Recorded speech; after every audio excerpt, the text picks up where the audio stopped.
Australia is in a relationship with China, and it's personal.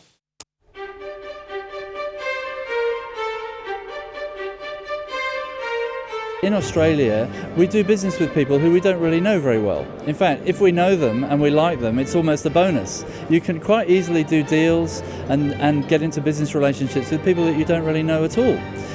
In China, it's completely the opposite. It's all based on relationships.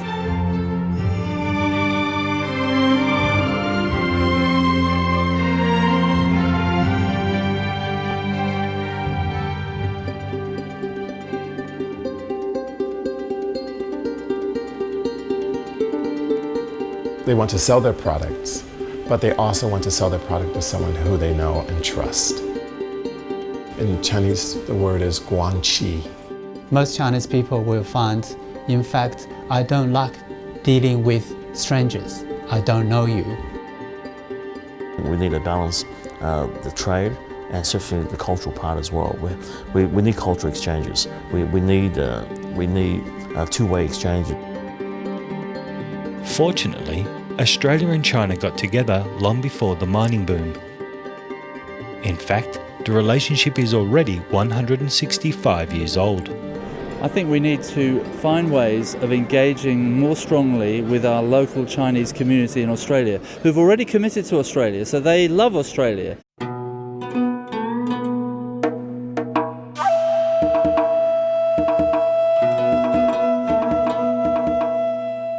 When I came to Australia 22 years ago, and I set up the company Jing Communications and trying to help Australian companies to know China more and providing language services, and people think you are mad, and who is interested in China?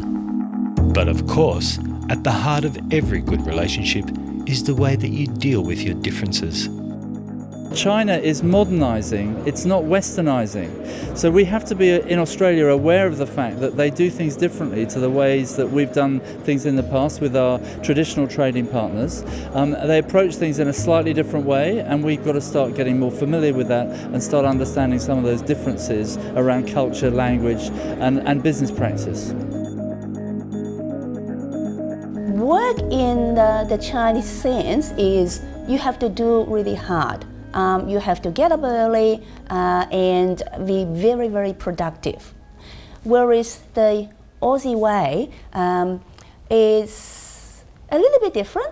The Chinese do things differently to Westerners. They try things out. They put laws out there, almost like proposals, and then see how the market reacts. And then they might tweak them or change them. Now, to Westerners, this means we're in this sort of chaotic environment which is changing all the time. It's just the Chinese do things slightly differently.